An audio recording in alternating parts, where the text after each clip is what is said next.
You're listening to the Being Stellar podcast, the podcast for modern leaders and entrepreneurs who are tired of hustle culture and ready to invite more ease and more prosperity into their lives. I'm your host, Deborah Stellingwerf, master teacher and coach, and I am obsessed with helping you avoid burnout while you create a sustainable lifestyle full of possibility and profit on your terms. On the show, you'll hear inspiring stories of possibility, and you'll get empowering strategies and insights from me to support you in creating your stellar life.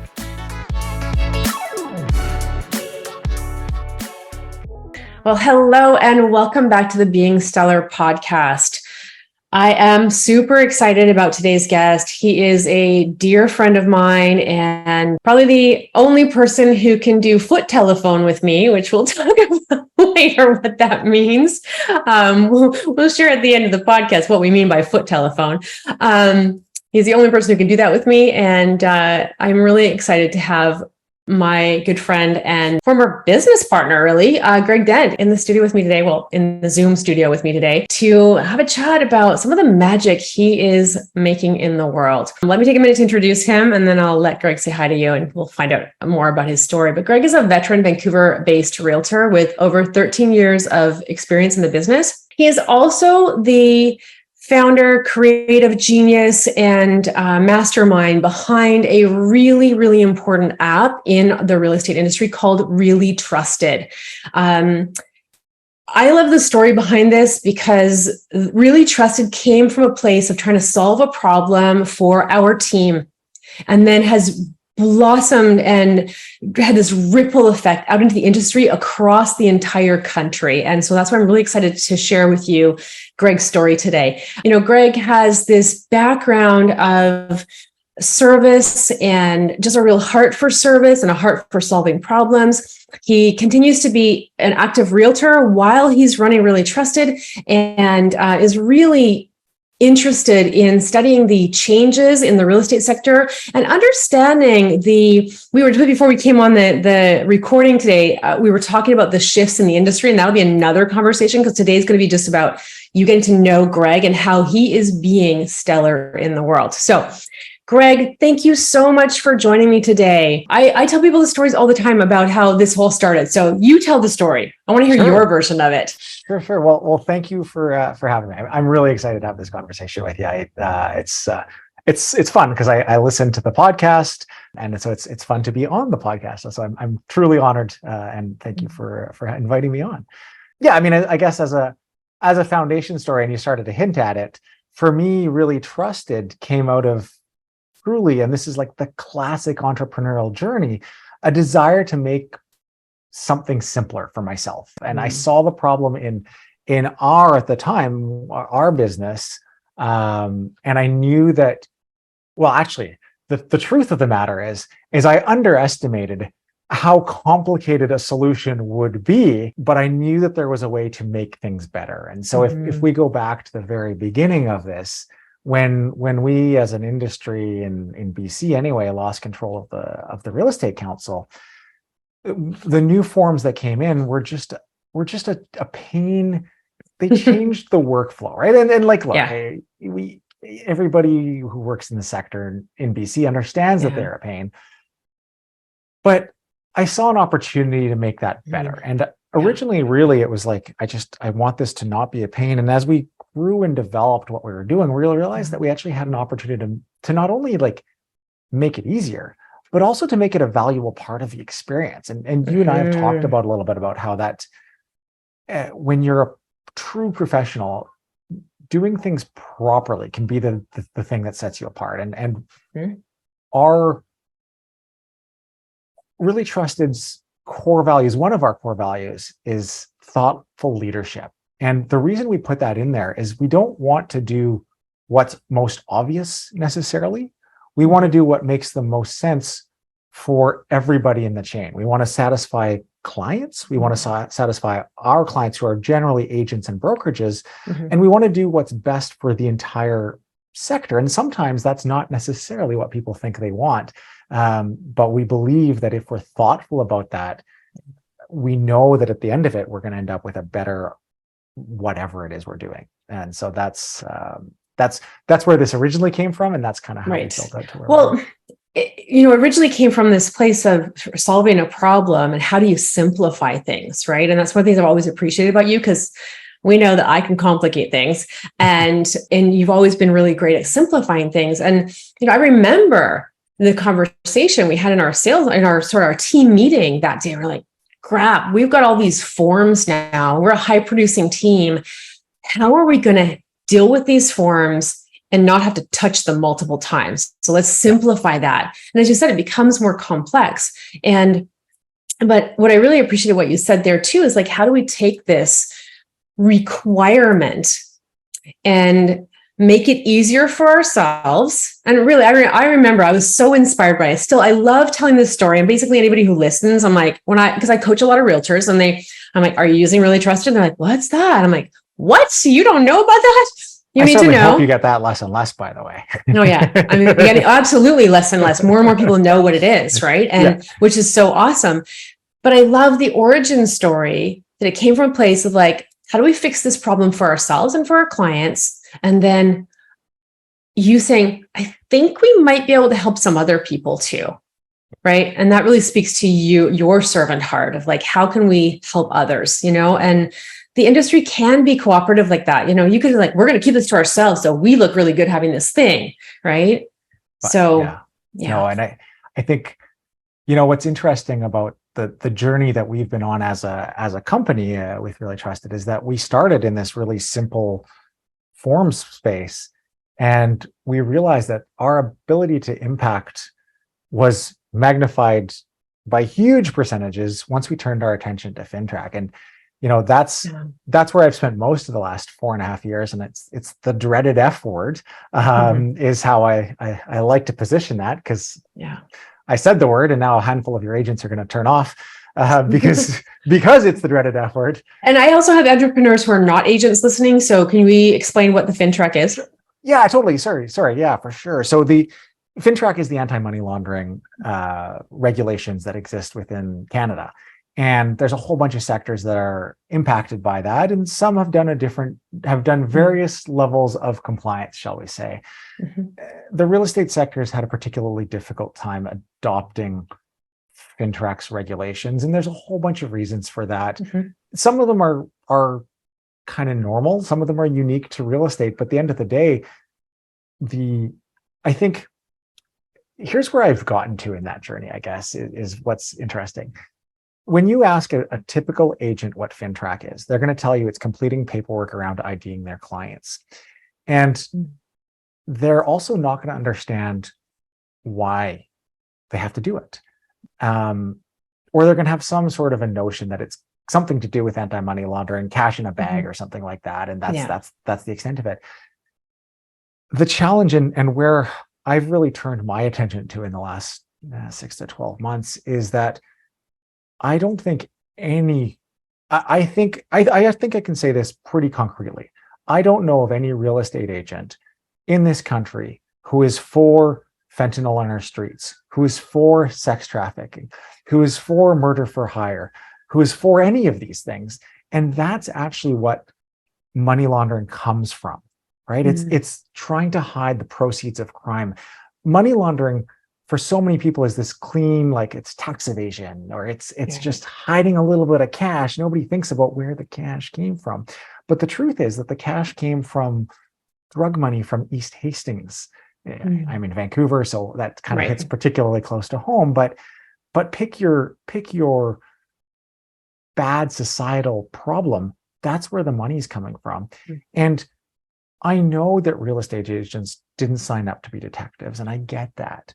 But the way I like to position this is, if you, as any business in the world, if you had an opportunity to just do your regular business, pay attention to what you're doing, and occasionally, probably very occasionally, even rarely would be the right word, flag little things that might be a little different and that would possibly have an impact to make some societal change, that's a no-brainer to me. Right. And that's actually what FinTrack calls us to do. The problem is that it's been positioned as paperwork and forms, and I don't think real estate agents get that. And I think if going to into other sectors, I think other sectors have done a better job of understanding that because for a bunch of reasons structurally. So. Well, you and I could go down another track about education for realtors and training, and that's another podcast altogether. Was like you and I have ideas about training and how the training really is insufficient for realtors, but Really Trusted is really what I love about what you're doing. This is not just about helping people do forms. Like it's education, it's understanding this is why you're doing the forms. And one of the things that you said that I think is worth noting is that you've taken these forms that we had to do, right? And we're like, how do we make this simple so we don't have to touch them very often on our team? And then it was like, how do we take this now and leverage it? So as you said, we can use the FinTrack form that and I used to joke too. It's like we have to fill out this form. This is your, I need to make sure you're not a money laundering terrorist. And I would say that and in jest, but I still do the forms, but there's a way of presenting the forms that takes them seriously and positions the realtor as the professional. Regardless of whether you're a realtor, you're in any other industry, you can take the requirements of your industry and use them to leverage your influence and your professionalism, which is going to help you to get more clients and make more money, which is really what I'm all about with my clients, right? Get more clients, make more money. So let's use these tools. And what I really appreciate what you've done with Really Trusted is that you've actually just got them all set up there. It's all in a nice little package to allow agents to use this app to highlight their knowledge and their professionalism and their expertise by how they present them.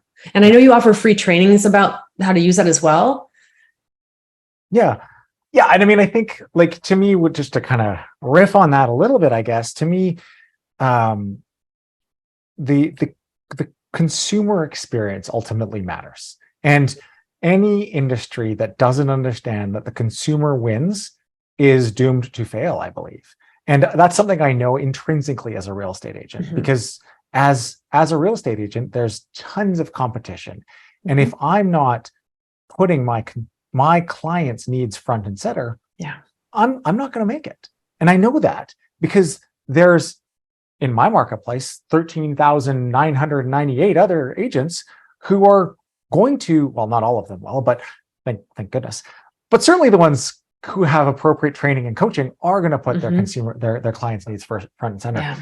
And I think when you take that perspective and that approach to solving a problem, and that's going back to Really Trusted, that's certainly been at the forefront of everything we've done, is making sure that our consumer experience is better, our agent experience is better, and the brokerage experience is better. And I would rather not release a feature set until we have that dialed in, rather than release a feature set that doesn't achieve those objectives. And I guess how I got on this train of thought is thinking about the consumer experience of being ID'd. Well, look, for some clients, I'm going to see them face to face. They're happy to give me their ID because it works in the schedule of what we're doing. But sometimes they're in a rush. They want to get home. They got to go put their kids to bed. They'd rather do that through their phone late at night or the next business day or whatever works for them in their schedule. And so one of the feature sets we were early to the market with in April of 2020 was the remote verification feature. And there was a whole bunch of technical work on that. And that's a whole other conversation. But to me, it's a really great opportunity for a real estate agent to say, look, I am leveraging technology to make your experience as my client better. And by the way, it's also making my experience better because it's going to do half of the work for me. And it's going to protect me from a bunch of fraud because now we're using some actual verification tools in the whole thing. And so again, just kind of making sure that the consumer is at the front and center of all of your decisions is if I could give you one takeaway, it's the consumer is going to win. Yeah. So. The consumer is going to win. This consumer-centric experience, right? Really focusing on what does the client need? And, it's interesting because we hear this phrase, like the customer's always right. And I actually disagree with that. I very strongly disagree. Right. Yeah. The customer isn't always right, But our job as sales professionals is to not make them wrong. Yeah. Right. So our core values in order are thoughtful leadership and then consumer centric. And it's because you can be, you as a salesperson, your job, and I imagine anybody who's listening to this podcast is going to understand this, by maybe not, they need this more than not then, but your job as a sales professional is to provide the leadership to your client, to your potential client, to your lead, however you want to term that person, in a way that's meeting their needs. You have to meet them where they are. You have to give them the education that they need to get to where you're at, and hope that they're able to follow that path. And that's what you're really doing as a salesperson, is you're solving their problems. And sometimes their problems are a lack of knowledge. There's a gap in what is going to happen to what they think is going to happen. And your job is to close that gap. Sometimes they don't need that. And that's a whole different experience. And then all you can do is give them just a wow experience by really showering them with whatever. But thoughtful leadership's got to come before you can be customer centric, I think. Yes. Yeah. Thank you for that. Because I mean, you and I are on the same page with that. And I call it sales leadership. What did you call it? Yeah, I call it thoughtful leadership. Okay. Yeah. So what you're calling thoughtful leadership, I refer to as the language of sales leadership, right? I teach the language of sales leadership, and it's the language of sales leadership. Leadership is thoughtful leadership. But I think what's really important, and one of the things that I've spoken about before on this podcast, and I talk about it in my trainings all the time, is the importance of learning that language of leadership. Because you can be thoughtful, but you need to also have the words, and you need to know what to say. I mean, you're one of the people that I learned that language from, and so learning the language. And I think what happens is a lot of people they come into the profession of, we're talking real estate because that's our backgrounds, but it could be any sales profession. And there's really this attitude these days, like, I don't want to be a sleazy salesperson, so I'm not going to learn sales techniques because I don't want to be sleazy. And there's this assumption that it's sleazy. And I think what's so valuable in what you shared here is it's not sleazy, it's thoughtful. It's thoughtful leadership. And if you understand how to effectively communicate in a way that allows you to educate, influence, support your clients to make decisions in their best interest, you will do well as a sales professional. You skip that part, you're on a fast track to being one of those, what's the percentage we talked about before we cut, like 50, 95% who don't make it in sales? It's somewhere in that range. As a realtor, I know it's somewhere in that range. Yeah. And I think, if I dig really deep on that, to me, you can only provide that leadership by really understanding at a level that most people never get to, whatever your subject matter is. So I help people buy and sell houses as a real estate agent. I better be able to unpack the nitty gritty of every possible situation, because if I can't do that, then I'm not able to actually provide leadership in that situation. Yeah. And that's okay. Earlier on, like, look, people start in the business. It's okay to not know everything, but you, as a professional, you need to understand where your boundaries are and then seek support where you run into a boundary. In ReallyTrusted, we sell subscriptions to software, which is a whole different sales process and cycle. But our subject matter is FinTrack. And I promise you, I will go head to head with anybody in the real estate sector on FinTrack. And you know what? My support team can as well. And my support team is able to talk at a level of thoughtfulness and policy around FinTrack that most compliance officers just aren't going to get to, because it's only once we're able to provide that value that we can actually explore the challenges that they're having and show them why maybe it makes sense to use our option. And maybe it doesn't. That's okay. Right. Sometimes we get to that conclusion, but that's where we want to go with it. Okay. So what's interesting about that, because I think what I'm hearing you say is that we need to know our subject matter, right? So whether it's like housing, et cetera. So, and what I find is a lot of realtors come into, and sometimes these are realtors who've been in the business for 10 years and they're like, I don't know everything yet. It's It's like, sweetie, you don't actually have to know everything. I think that what I want to highlight in what you said is the importance of being able to solve the problem. Yep. So you don't have to know it all before you get there, but you need to be able to solve the problem when you find yourself needing to get answers for your clients. And you need to know your limitations too. I Yeah. mean, if the last core value, not that it's less important really, but the last core value we have is there's two others, but the last one is integrity. You gotta have integrity in what you do. And so you're facing your client and they've asked you a question you don't know the answer to. That's okay. Yeah. But as a professional, you need to say, look, we're getting on a path here that I actually can't provide you great guidance on, but I want to help you. So let me go get the answer to that question. And I'm going to come back to you when I can properly advise you through this process. Yeah. And that is way more powerful in my mind than coming up with something that people know you're lying. Humans have, when you're being lied to. Yeah. You have this inherent feeling that it doesn't feel right. And so if you're out there telling people things that aren't true, you're also not going to make it. Yeah. Well, I think that what you're saying to Greg requires a lot of confidence. So to be able to say, I don't know that, let me go find out.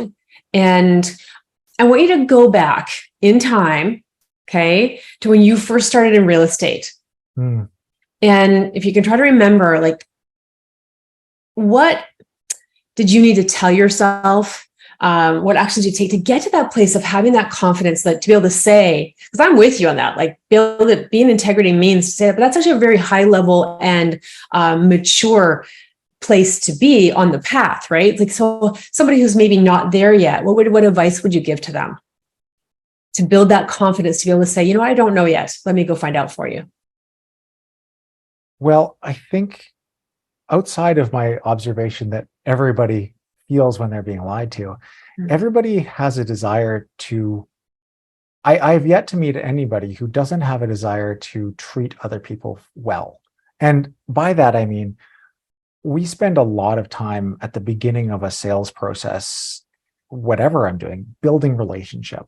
And the reason I'm building relationship is, first of all, because I'm genuinely interested in other people, and that's helpful.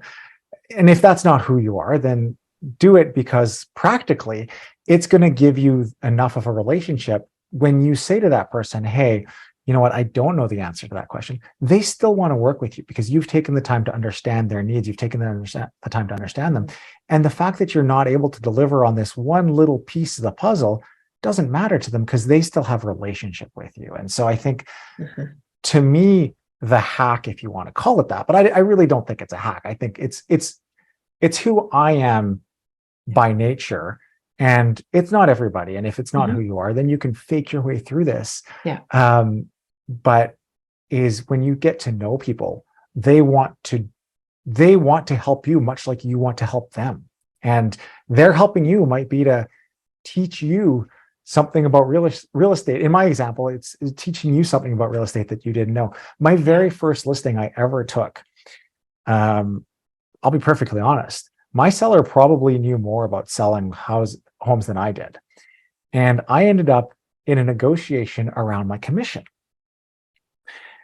And my client said to me, I don't like the structure of your commission because you have no incentive to get me a higher price. And I thought, okay, I can make sense of that. What would you propose? And we had a long conversation about it.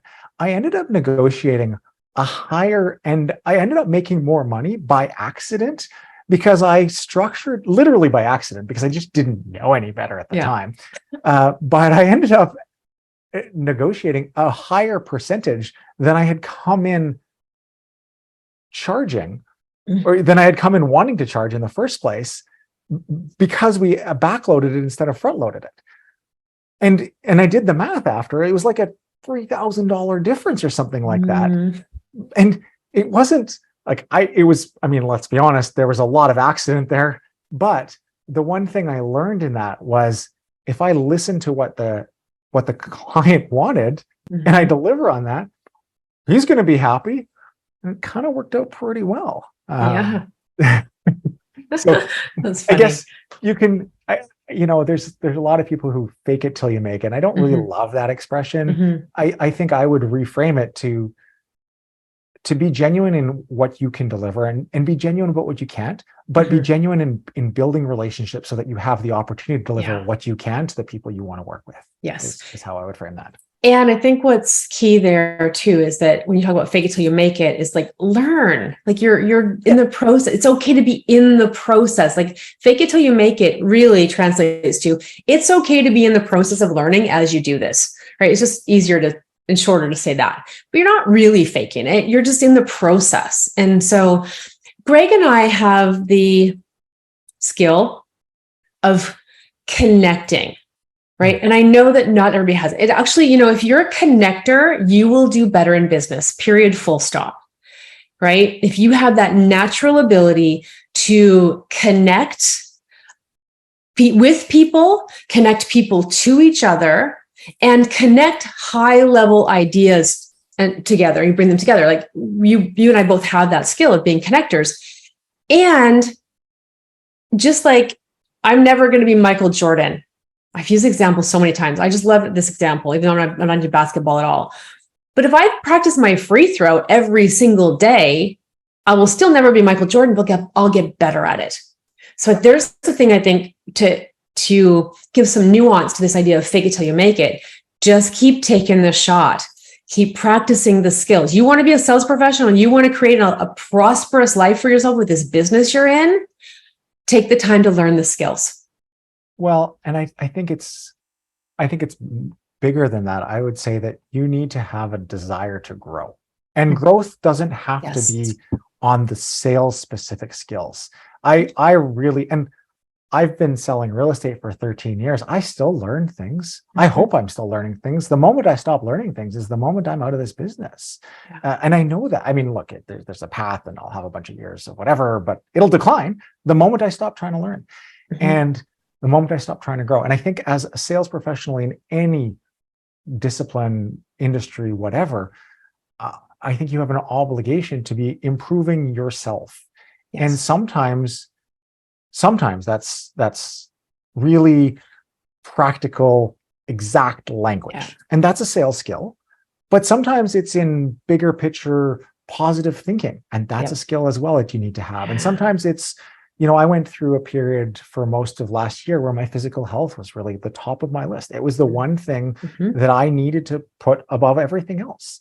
And I prioritized that. And is that necessarily my job as a real estate agent or as a tech CEO? No, but it's important. And it's part of living an aligned and prosperous life is to take care of the whole thing. So I'm with you on that. The sales skills are only part of it.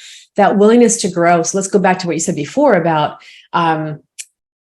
being of service and showing up for your client. And, a lot of people go into pleasing mode. And if you're a pleaser, if you're a people pleaser, that's an area of growth. You got to get cleaned up because you can't be in service to your clients if you're worried about making them like you. Yeah.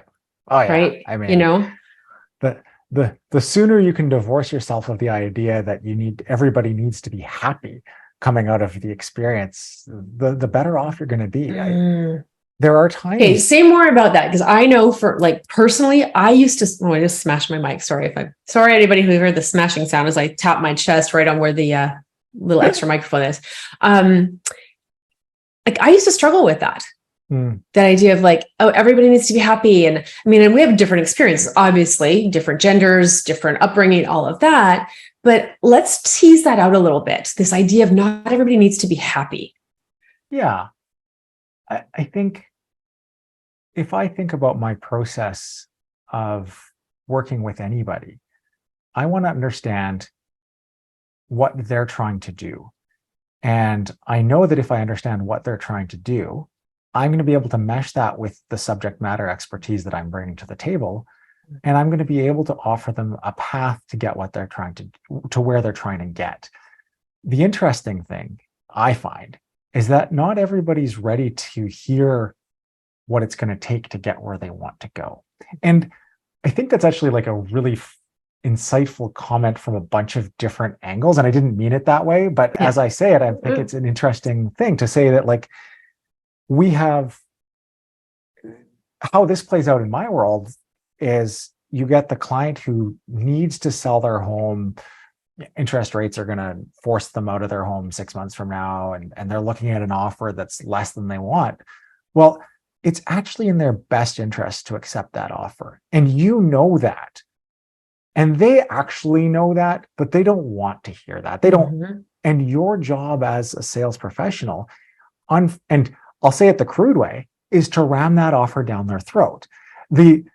And I've said it the crude way because I want to back off and take a bigger picture view. Is your job as a sales professional is actually to be objective about it and to put the bigger picture and the bigger context and go back to, you guys are in a position where financially 6 months from now, this is a complete disaster for you.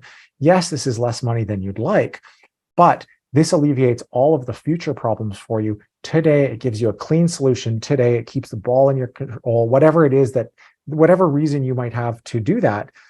So it's what you should do. Am I happy with it for you? No, not really. And you can come alongside your client and be genuine about that. Like, am I happy about where this ends up for you? No, but unfortunately, this is your best path that I can get you today. And if you want the certainty of a path, this is it. And that's a really super real estate specific example, but it's true in whatever we're doing. When I'm dealing with compliance officers on ReallyTrusted, I get a frequent objection is, well, my agents aren't going to want to do something different. They're not going to want change. They're going to want to continue to do it the way they've always wanted. And they're right. I mean, nobody likes change, really. But the only way that your brokerage in that situation, almost always, the only way your brokerage is actually going to be able to be compliant is by working through that pain of change, is by working through the use of a tool like ours or our training platform, depending on where their weaknesses are in their current compliance regime.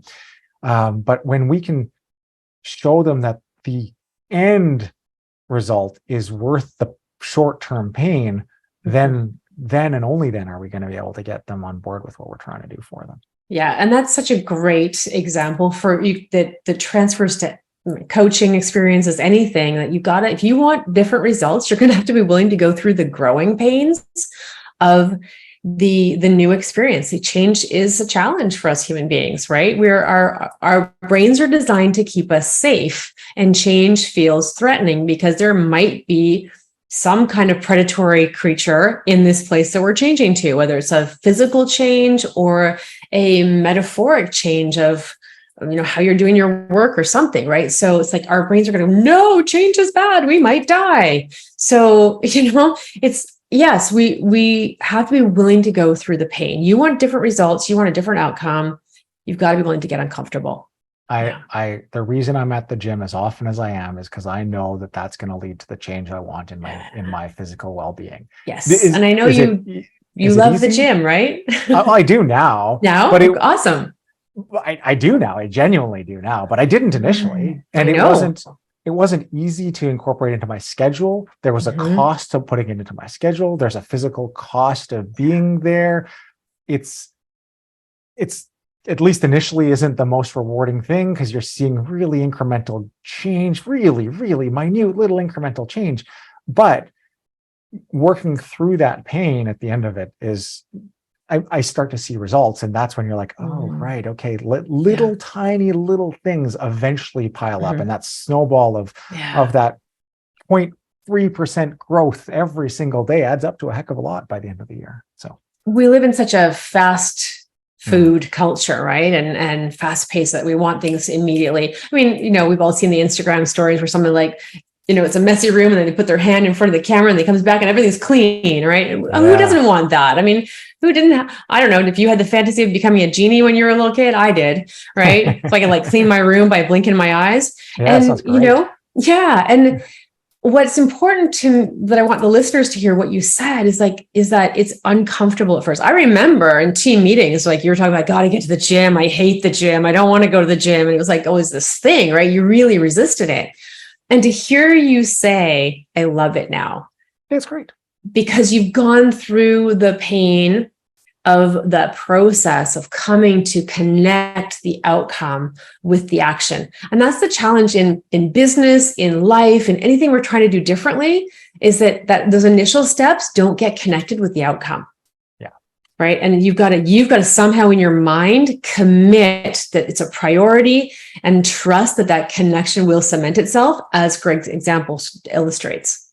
Well, and I think that if I were to give people like super big generic advice, is find an area that you truly are motivated to find growth in, and have some success there before you try and apply growth in other areas of your life, whether that's physical because it's easily visible, financial because that's easily visible, business, family, relationships, whatever area of your life you see as you're particularly drawn towards. Go for some growth there first. And once you get, because growth is a muscle, right? And the growth of any sort is a muscle, and you're going to have to learn how to develop growth within yourself. And wherever you find that success, you'll then apply the same lessons to other areas of your life, is how I've looked at it. Yeah. I mean, one of the mantras I like to encourage my clients to use is I'm available for growth. Right. I'm available for growth. I mean, I love that phrase. I'm available for more prosperity. I'm available for growth. I'm available for whatever, fill in the blanks, right? I'm available for abundant health, right? And by being available for it, you're going to be willing to do the work because you're sending your brain the message, I'm open to this. Totally. Yeah. And once you have whatever success you have is going to motivate you to do more. I believe. Yeah. Because you're going to have that little taste of success. So. Exactly. Let's tie this back to the app. Okay. So, well, actually, before we go there, we're going to tie it back to the app in a moment. Actually, before I want to go there, I want to talk about, because one of the things I talk about a lot on the show is zone of genius. And I see you definitely have moved into this. And living in your zone of genius is, for me, that's an aligned life. Yeah. Right. It's a big part of having an aligned life, is being in your zone of genius, where you're doing the work that inspires you, that is making an impact in the world. So let's talk about, and then we're going to talk about the why, because we had a little bit of a debate last week about why. So start with the zone of genius. And what would you say your zone of genius is? Because I want people to see that it's not specific to the job you're doing. Because I think you've applied it in real estate, you applied it in other areas of your life, and now it's being applied in Really Trusted. So tell us about what you think your zone of genius is. Yeah, I mean, I think my zone of genius is problem solving in a different way, and it's looking at problems and finding creative solutions to them. It's something that I've done in real estate. It's something that I've done in my time at the Y prior to real estate, and it's something I do on a regular daily basis, almost daily basis, with Really Trusted. When my wife makes fun of me sometimes because she sees my problem solving as like just being eternally positive. And it's not that I'm eternally positive, it's that I see problems as opportunities, and I just inherently see them. When I see a new form that the real estate board has come out, or that the BC FSA has come out with, I see an opportunity. I acknowledge that there will be some pain, but I see an opportunity to do something better or different or new. And so my zone of genius, I think, to me quite clearly is problem solving. I would absolutely agree. Problem solving with a unique perspective, because you see opportunities. So it's like twofold, right? That it's problem solving in creative ways because you see opportunities. And I would even say that's maybe, your genius lies in both of those things, of being able to see opportunity where other people just see a nuisance, right? And we can so easily, I see why Michelle would say, you're just eternally positive, and that's why you're optimistic. And I think that us problem solvers, We are. Like, I've always thought of myself, I'm just optimistic. Like, people are like, oh, the economy, oh, this, oh, that. I'm like, it's all going to be fine. Yeah. Right. Because there's solutions, right? And we see that there are solutions, and I don't always have them. Often I have solutions, but I know that there's solutions. I believe in that. So what I want to illustrate for people who are listening, because some people are trying to still figure out what their zone of genius is. It's not specific to a job. And it's not like you're the only person on the planet who has it, right? No. Now, nobody else solves problems exactly the way Greg does. That's true. But there are other people who are creative problem solvers who see opportunities, right? We couldn't have all the things. We couldn't be having this Zoom conversation if that weren't true.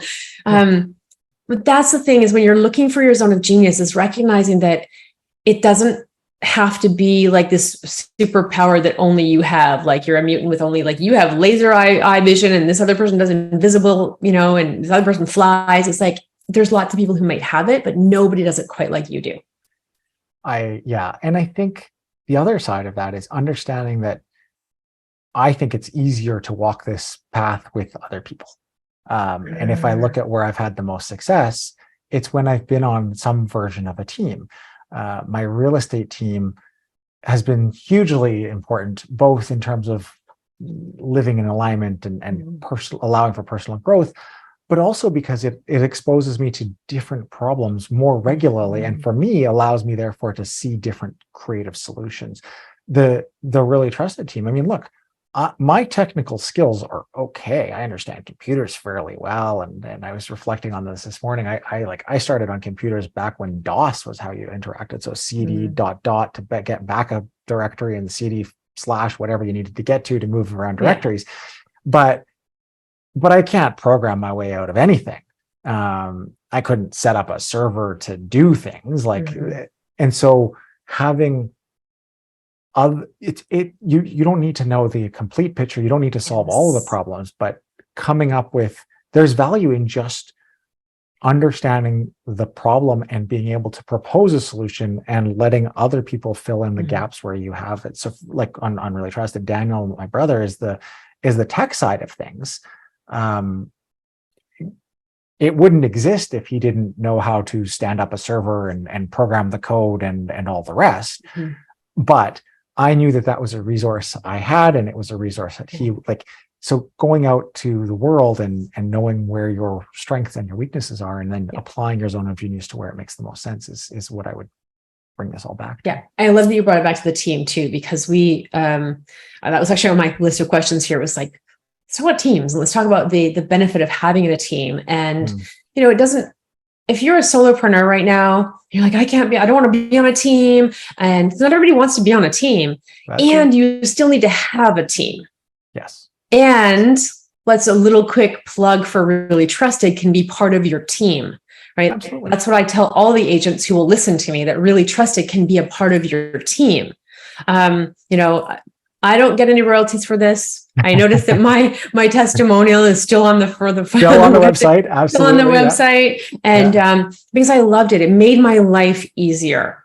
Yeah. And that's the thing, is like, your team members should make your life easier, and they should allow you to be spending more time in your zone of genius. Greg can do the creative problem solving because Daniel's doing the coding. Yeah. And Greg can do the relationship building. I know you just came back from a trip back east where you're talking to the real estate boards there. And, you can do all that relationship building because that's your zone of genius. And you've got a team here, Daniel and a couple of others, who are supporting in the areas where you're not great. By the way, side note, Greg is my tech support. So you should all be concerned about this. So I also have another guy when it's like really, really serious problems, when it's just like, how do I fix my Gmail? Greg's my guy. I can do that. Yeah. But okay, so from the zone of genius, we get into this idea of the why. And I want to talk about specifically in that context, because this morning I did a live training and someone said in the group, in the chat, like, I don't know what my purpose is. And and really that's your why. And I think that so often, we talked about this last week when we met, and that there's some misunderstanding. Like, people first of all, haven't read Simon Sinek's book. And so we kind of think, well, my why is like my goal, like, oh, my family is my why. Probably not. It's probably something, they might be your why, your money motivator that you need to, like, you want to make some money so you can take them on vacation or pay for their private school or something, but they're probably not your why.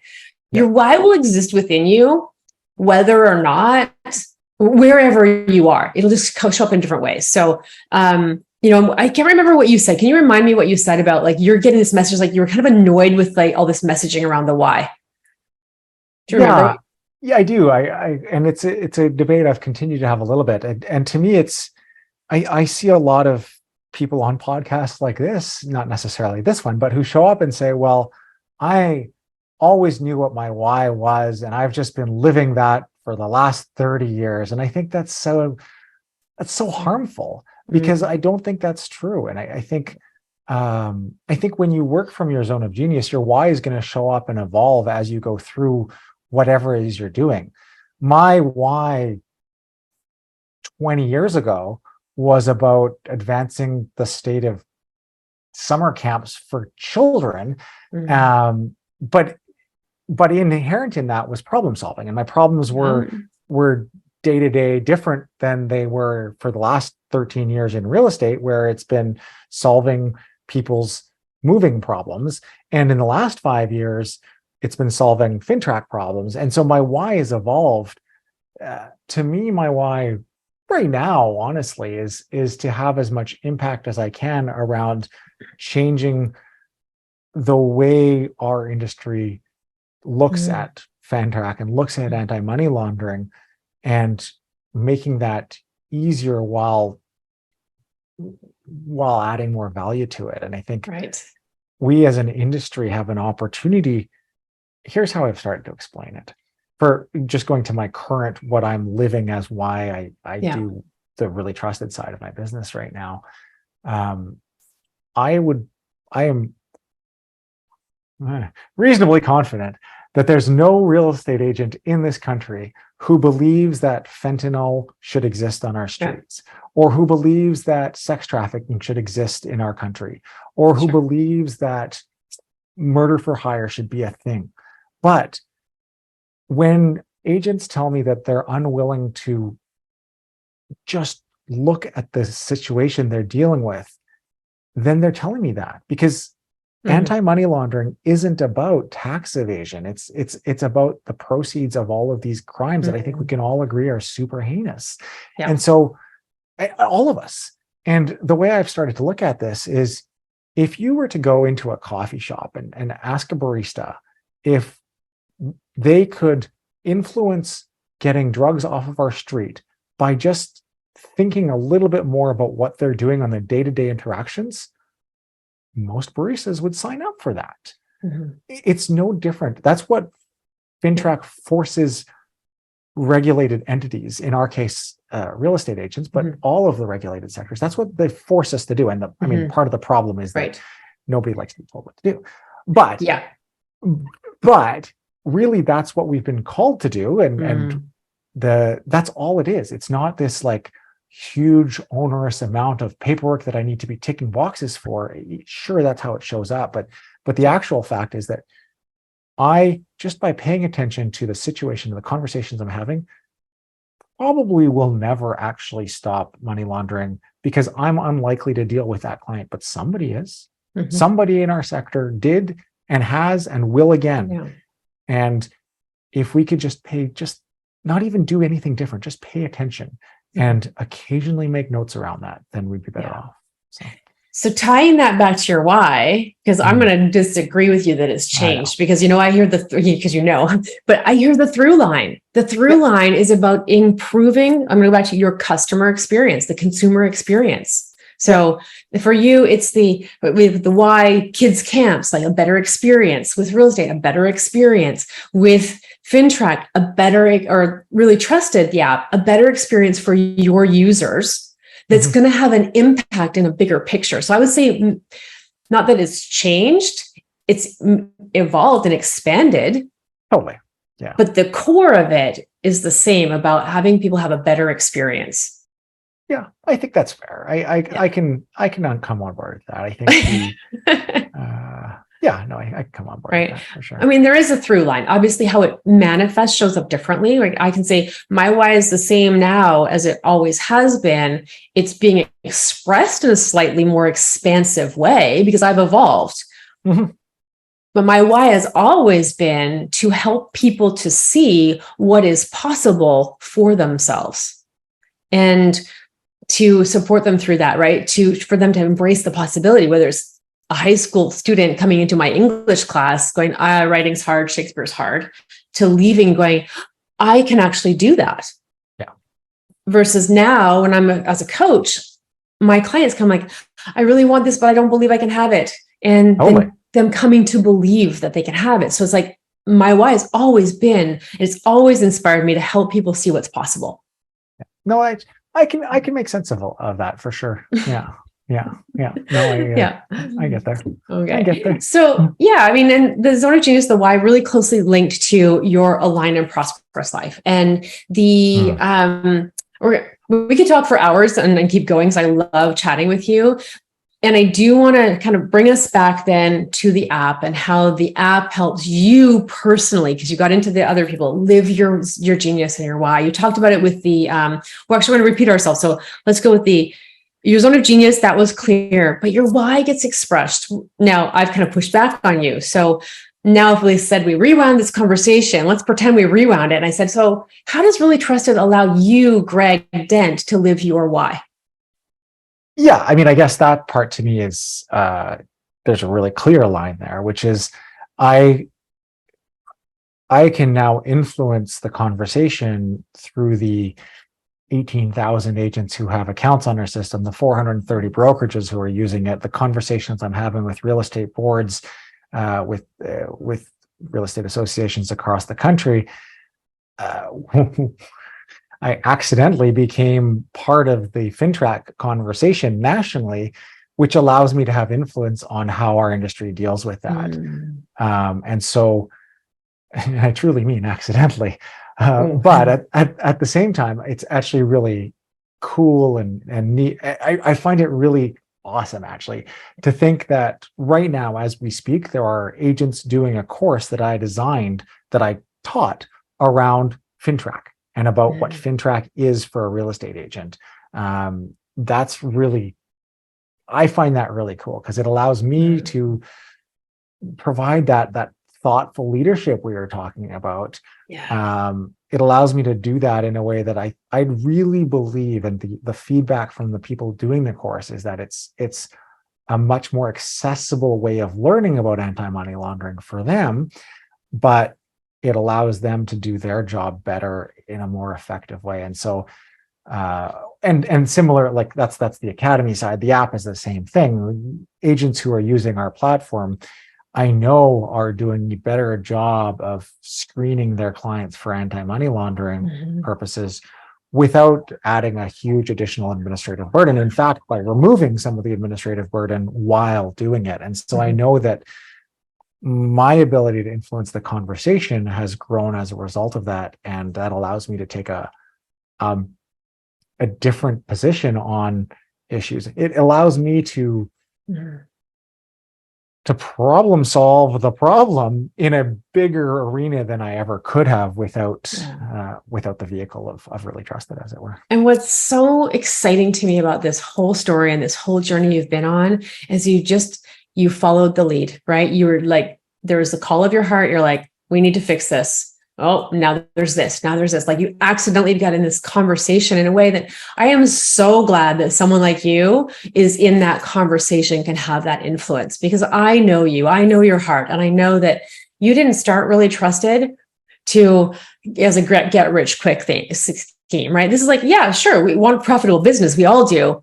And it's just so wonderful when you come from a place of like, here's a problem I want to solve, and it's fun for me to do it, and I want to make a difference this way. And I just have such enormous respect for you because of how you have always showed up in my life, in our friendship, also in when we work together, and how I've watched you with the way you've showed up with this app. And I think your success speaks to that you are aligned and people know it. Yeah. Thank you. I know that being genuine makes a difference. People feel it. And I said that earlier, and I truly believe that people feel it. So, I guess if I were to pull back to the kind of the broader advice, which is, do something that feels right for you, not because it's a get rich quick scheme, not because it's an easy life. Look, we've talked about the failure rate of realtors, real estate agents, depending, and the part of the reason for that failure rate is that people don't understand what providing value necessarily means. They see the opportunity for the big dollars. They see these giant dollar signs, and they are giant dollar signs. Yeah. But those dollar signs are only there if you're actually providing value. And you can only do that once it's truly who you are and who you want to be and who you're growing into being. Well, and knowing too that, like, if you're coming into this real estate business or any business because you want it to be easy, you want an easy life, you're never going to be willing to work hard enough to create the easy life for yourself. Right? Like, I would say my life is, I don't like easy, it's easeful. My life is so spacious and easeful, and I work hard and it doesn't feel like work. Well, and I think the other secret of it is that nobody's there. Like, no matter how successful you are or aren't, don't be discouraged by people coming on and saying that life is perfect. Life's not perfect. I still have a lot on my plate. Still have to go to the gym. I still have to go to the gym. I'm still not going to get quite as much time as I'd like with my kids. I'm still not going to get quite as much time as I'd like at the gym. As all of these things, there's none of it happens perfectly and seamlessly. There's effort involved, but I know that if you're working towards it, that state of constant growth, and when you'll get better and better, and life will become easier, to use your words, over time as you grow through it. So, yeah. Wonderful. All right. So thank you so much for being here today, sharing your wisdom, your journey, and your insights. I really appreciate you so much. I know you pretty well, but I think I've got some rapid fire questions that are like, and you've heard some of these before. But I'm like, I think there's some of these I may not know the answer to. So we're going to get to know you a little bit more today. And then we're going to share with our guests how they can get in touch with you. And let's do that now. Let's do how they can get in touch with you. So they can get reallytrusted.com. Yep. Right. www.reallytrusted.com is the website. On there, you can actually book a link, set a Zoom meeting up right there with me. You can also reach out to our support desk, hit us there. I'm not really great on the social media stuff, so you can try and find me on there, but I'm rarely there. You can also go to the real estate teams to keithroy.com site, and my contact details are there. My phone number's there. You're certainly welcome to call my cell as well. Yeah. So. Awesome. If you're a solo agent and your office is not using ReallyTrusted, you can get, I don't know what you get for this, but there's a promo code that I have that Daniel gave me. I think it's still live. I'm sure it is. Deb 999 will get you, I think, your first month for $9.99. I think that's what it gets you, but I'm not sure. So do you have any ideas? I actually don't remember what the deal is that we put out there. Mm-hmm. It's probably better than $9.99, honestly. But and I mean, here's what I would actually say. If you're a solo agent, you're at a brokerage, you're not using this, reach out to me. I'd love to set you up on some sort of a demo account, and I'd be happy to get you a few months of using the system. But more importantly, I think there's a really useful conversation for me to be having with your compliance officer, because I think your brokerage, there's something I can do to help your brokerage with compliance. I can almost guarantee that, because very few brokerages in this country are actually compliant. And I'd love to be able to offer some advice to your compliance officer. Yeah. So a couple of words there. Talk to Greg, use Deb 999. I know it's Deb 999. I just don't know what they actually get for that, but that's a code that we've had for many years now. Yeah, so it's a surprise bonus at this point. It's a surprise bonus. And let Greg know that you heard about it on the show. So, all right, let's do our rapid fire questions, and then we'll wrap up, because then I'm going to get out of Dodge and head on my vacation, and you can head home to your girls. All right. That's great. Star Trek or Star Wars? Star Wars. That one's clear. easy. I know you're disappointed, but Yeah, I am. I know. That's okay. Favorite place to visit? Oh, I would get, so Hawaii is definitely top of that list. But more like regularly our trailer, as funny as that sounds. So I think I must have had it because we're having this conversation today. I just remembered I had a dream about the trailer last night. did you? Yeah. Right. Yeah. So, It's such a magical place. It really yeah, truly is. I need to go there in the summer sometime because I think I went there in the fall and it was cold. And so it was a different experience. So the summer is really lovely. The golf, the horses, the pool. It's pretty hard to top that on a day. The pool was closed when I went. So yeah. Okay. You'll have to have me down when the pool's open. There you go. Okay. Your zodiac sign. I don't even know this. Capricorn. December 28th. That makes a lot of sense, actually. Okay. And all right. Scariest thing you ever did? Leaving my job at the YMCA. I had a paying job at the YMCA. It wasn't a super well-paying job, but it was a paying job, and it was what I thought I'd wanted to do, and that's what I went to university for. And that was a pretty big step to leave that for the unknown of real estate ultimately. But yeah, well, it seems like it's worked out for you. That's so pretty good. And that's the message for people. Like, you've got to take that step. If you want to have the returns, you've got to be willing to take that first step. Non-negotiable self-care ritual. I think we know the answer to this one already. It's the gym. It's the gym now, which, by the way, people surprises me still to hear that. Proof that people can change. Absolutely. Okay? Yeah. And grow. Book that you were most inspired by. The 5 a.m. Club was the one that's made the most impact in my life, I think. And that's going back a handful of years. And speaking of growth, I mean, it's something that comes and goes from my life. I don't actually wake up at 5 a.m. most days, rarely, in fact, currently.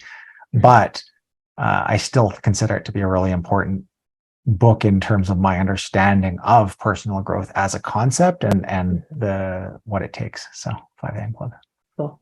Cool. I don't like the idea of getting up at 5 a.m., but I understand any book that's going to open the door for personal growth. And that's awesome.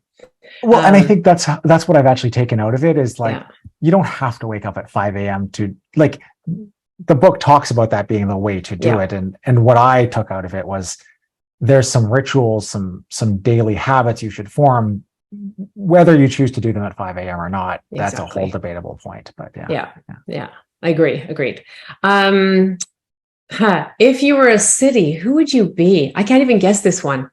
Maybe I can. Let's see. You tell me and I'll tell you what my guess was. I'm going to go Odion, which you're not going to guess. No, I would have guessed Las Vegas. No. No, and I love Las Vegas. Speaks to my poker days and speaks to a lot of that. But I at heart, the quiet, small town is where my heart would ultimately be. So yeah, I think that's only because Greg and I bonded in Vegas on a team trip. That was our first. That's where the telephone feed came in. So we're going to show you that in a minute. We've come full circle.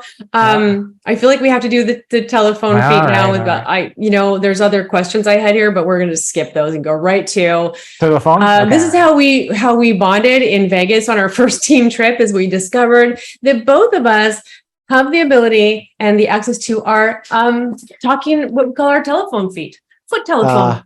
Hello, Deb. Can you hear me now? Are you there? Oh, I can hear you. Yeah, I'm here. Okay. For those of you who are not watching this and you're just listening, you totally need to go watch the video.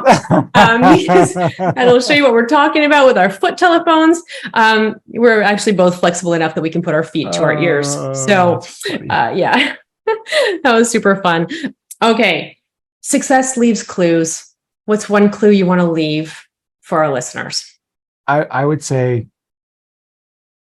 be genuine and don't be afraid. That's it. Be genuine and don't be afraid of what that means for you. So beautiful. Well, thank you, my friend, for spending this time, sharing your time and energy with me and with my listeners. And I look forward to connecting with you again really soon, and have a wonderful summer. Thank you very much. I really, really enjoyed the chat, and I'm really honored to have been on your podcast. So thank you so much. Thank you.